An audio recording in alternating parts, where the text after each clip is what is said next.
I'm Harris Faulkner. You are in the Faulkner Focus.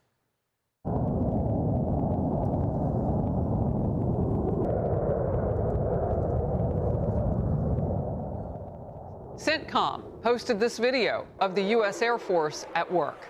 The caption, the sound of American warfighting dominance.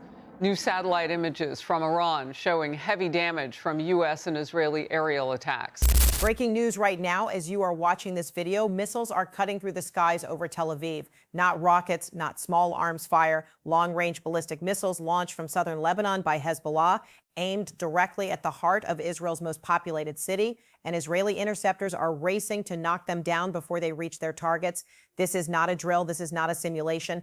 This is happening in real time, and the footage is unlike anything we have seen in this conflict so far. But here is what makes this moment even more alarming and why this video is something you need to watch from start to finish. This missile barrage is not happening in isolation. It is happening in the middle of Operation Epic Fury, the United States military's massive ongoing assault on Iran that has already struck more than 3,000 targets in just the first full week of the campaign. It is happening as Israel simultaneously launches devastating new attacks on oil depots inside Iran and systematically dismantles the military infrastructure of the Iranian regime. It is happening as Iran scrambles to install a new supreme leader, a man who just lost his wife, his mother, and his son in the same strikes that killed his father. The Middle East is not on the brink of war. The Middle East is at war, a full-scale, multi-front, multi-nation war, and the world is only beginning to understand what that means. Stay with me, because in the next 20 minutes, I am going to break down everything that is happening right now. The missile attacks, the military operations, the new Iranian leadership, the American firepower being unleashed, and what all of this means for where this conflict goes from here. My name is Hannah Blake. This is Global News Diary, and this is the breakdown you have been waiting for. Let's go. The missile attack on Tel Aviv. What just happened? Let's start with the breaking news, because it is the kind of footage that stops you cold when you see it. Hezbollah, the Iran-backed militant group operating out of southern Lebanon, launched at least one long-range missile directly targeting Tel Aviv. This is significant for a very specific reason. It confirms that despite weeks of relentless Israeli and American strikes against Hezbollah infrastructure, the group still possesses long-range strike capabilities. They still have the weapons, they still have the will, and they just used both. Our correspondent Trey Yingst was live on the ground in Israel when the attack happened inside a safety area and described what he witnessed as some of the heaviest incoming fire seen in recent days. He reported that there was no early alert before the strike, which is itself alarming. No early warning system triggered. The missile appeared suddenly, launched from southern Lebanon, cutting through the sky toward Israel's largest city. What happened next is a testament to the Israeli air defense system. 5 or 6 interceptor rounds were visibly launched into the air, streaking upward to meet the incoming threat.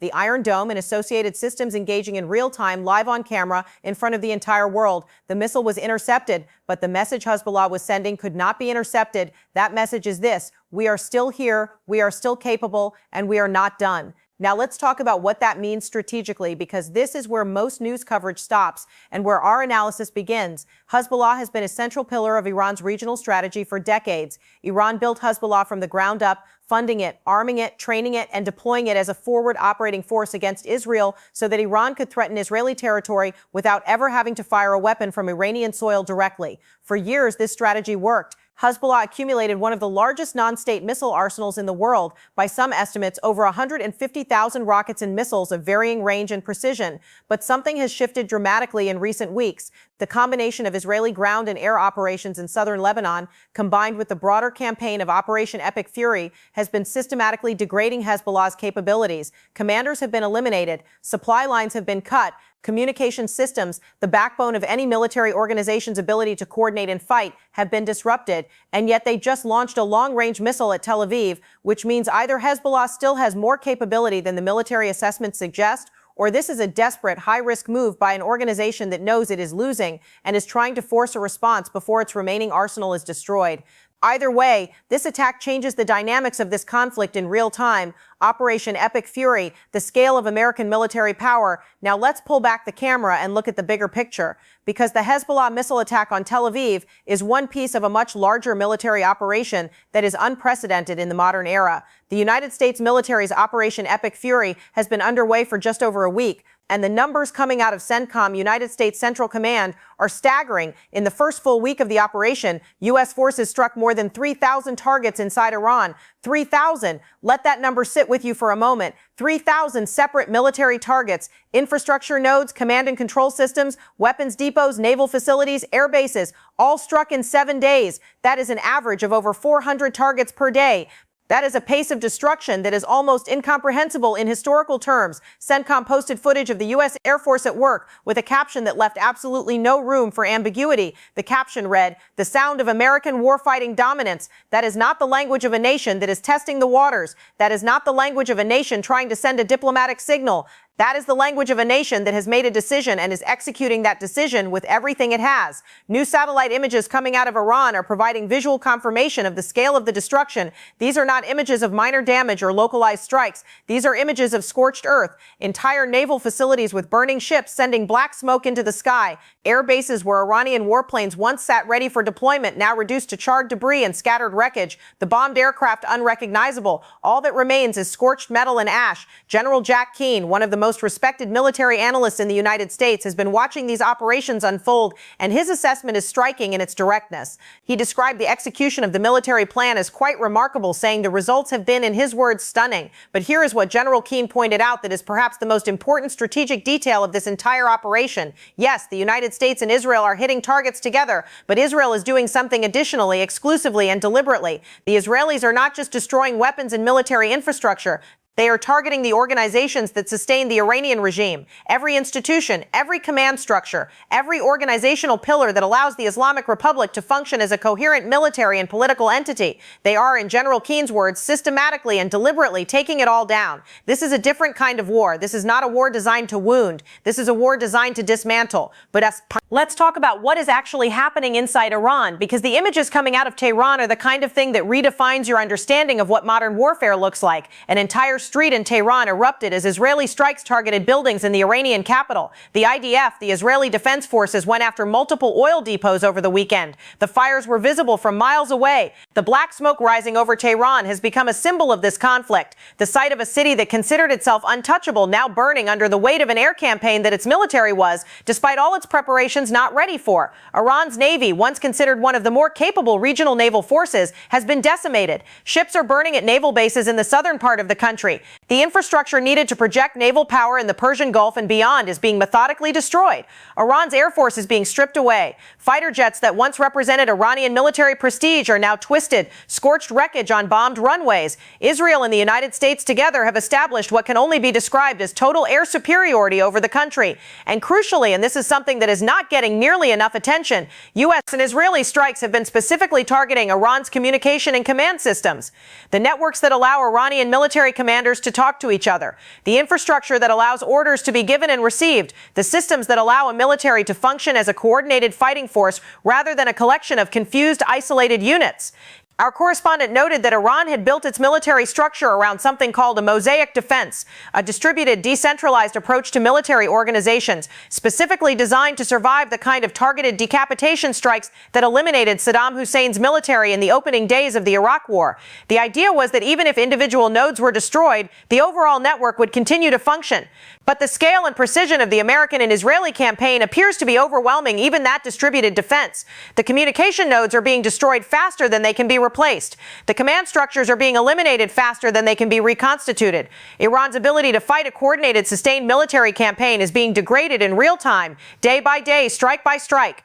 The question which nobody can answer with certainty right now is how long before that degradation becomes total? How long before Iran's military is no longer a coherent fighting force, but simply a collection of isolated units with weapons and no way to coordinate how to use them? Iran's new supreme leader, a family devastated, a regime defiant. Now we need to talk about the man at the center of all of this, because the story of Mojtaba Khamenei is one of the most extraordinary and disturbing political stories of the modern era. Mojtaba Khamenei has just been named Iran's new supreme leader. He is the son of Ali Khamenei, the man who led the Islamic Republic for over 3 decades until he was killed in the opening strikes of Operation Epic Fury. Think about what that sentence contains. The leader of a nation was killed in an airstrike, and his son has been installed as his replacement, mid-war, under bombardment, in a country where the streets are filling with protesters who do not want this man and everything he represents. But the story gets even more personal and more devastating than that. Reports indicate that in the same strikes that killed his father, Mojtaba Khamenei also lost his wife, his mother, and one of his sons. This man did not just inherit a regime at war. He inherited that war from the rubble of his own family. And the regime apparently decided that this man, grieving, hardened, surrounded by the wreckage of everything he loved, was exactly who they wanted in charge. What do we know about him? He is widely described as even more of a hardliner than his father, which is a remarkable thing to say, given his father's record. He studied at a seminary south of Tehran, the same institution where many of Iran's Shia clerics have been trained to become future leaders of the Islamic Republic. He was deeply embedded in the power structures of the regime, not just as his father's son, but as an active participant in its most brutal operations. Reports indicate that Mojtaba was one of the leading forces behind the crackdown on protesters inside Iran, not just in recent years, but going back to the Green Movement protests of 2009, when hundreds of thousands of Iranians took to the streets demanding reform and were met with violence, arrests, and repression. He is believed to have been a key architect of that response. President Trump has been direct about his view of this appointment, stating that he would not be happy if Mojtaba Khamenei was chosen as the next supreme leader. The United States clearly views this selection not as an opportunity for a new beginning with Iran, but as the continuation, perhaps even the intensification, of everything that made the previous regime an existential threat to American interests and allies in the region. And yet here he is, the Shadow Prince, stepping out of the shadows at the worst possible moment into the most dangerous job on earth. The critical question, is he actually in control? Here is the question that military analysts, intelligence agencies, and foreign policy experts are wrestling with right now, and it is a question that has enormous implications for how this war unfolds. Is Mojtaba Khamenei actually in command and control of the Iranian military? Does he have the experience? Does he have the relationships? Does he have the institutional authority to make real-time military decisions in the middle of an active war where the communication infrastructure has been largely destroyed? Our correspondent's answer was honest and sobering. We don't know. The information environment inside Iran right now is extremely restricted. Everything coming out is filtered through Iranian state media, which is not exactly a reliable source of accurate reporting in normal times, let alone in the middle of a war where the regime is fighting for its survival. The Iranian president put out a statement confirming the vote that installed Mojtaba Khamenei, but beyond that, the internal workings of the regime's new leadership structure are opaque. What we can say is this, and wars have a way of developing their own logic, expanding into spaces that no one initially intended. Which scenario plays out is not something anyone can predict with certainty, but all three are real possibilities, and all three have consequences that extend far beyond the Middle East. Analysis, what this moment means. Let me give you my honest take, not spin, not agenda, just my best analysis of what this moment means. What we are watching is the collapse of a 45-year strategic architecture. The Islamic Republic of Iran was built on a specific vision of how to project power in the Middle East through proxies, through deterrence, through the threat of asymmetric warfare that made direct confrontation too costly for any adversary. That architecture is now being destroyed methodically and deliberately by the most powerful military force in human history, working in close coordination with one of the most capable regional military forces in the world. The selection of Mojtaba Khamenei as supreme leader is the regime's answer to this crisis. More of the same, double down. A hardliner's hardliner, installed not because he is the best choice for Iran's future, but because he is the most reliable guardian of the regime's past. But here is the thing about doubling down on a losing hand. It does not change the cards you are holding. It just increases the stakes. The Iranian people, the actual Iranian people, not the regime speaking in their name, have told the world through their protests, through their voter turnout numbers, through their chants in the streets, that they reject this system. Less than 20% showed up to the last election. Hundreds of thousands are in the streets chanting against the new supreme leader who was chosen without their input and against their wishes. Meanwhile, the military that the regime depends on to suppress those people and fight those wars is losing its command and control infrastructure. Soldiers are reportedly walking away from their posts. The institutions that hold the system together are under pressure from every direction simultaneously. I think we are watching the beginning of the end. I want to be honest that the beginning of the end can still take a long time. Regimes are stubborn, and the people at the top always fight harder for their survival than the people at the bottom. But the trajectory is clear. The question now is not whether this regime survives. The question is what replaces it. And that answer will shape the Middle East and the world for decades to come. Before I let you go, I want to hear from you, because this community asks better questions than most people in mainstream media, and your perspective matters. Here is today's question. Hezbollah just proved it can still hit Tel Aviv with long-range missiles even after weeks of Israeli strikes. Does that change your assessment of how this war ends? And do you think the United States and Israel have a clear plan for what comes after the Iranian regime? Or are we repeating the mistakes of Iraq 2003?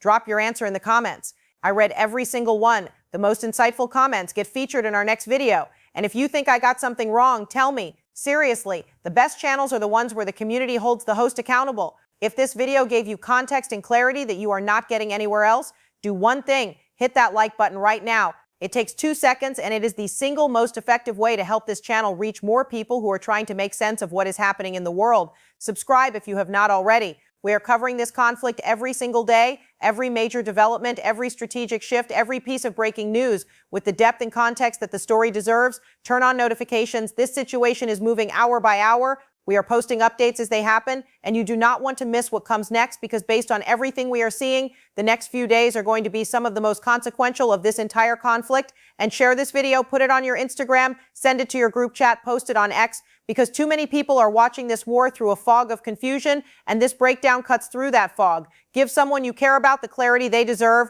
We will see you in the next one. Stay sharp, stay informed, and stay ready, because the world is changing faster than almost anyone predicted, and the people who understand what is happening will be far better prepared for what comes next. This is Global News Diary. I'm Hannah Blake, and we will be right back here the moment this story breaks again.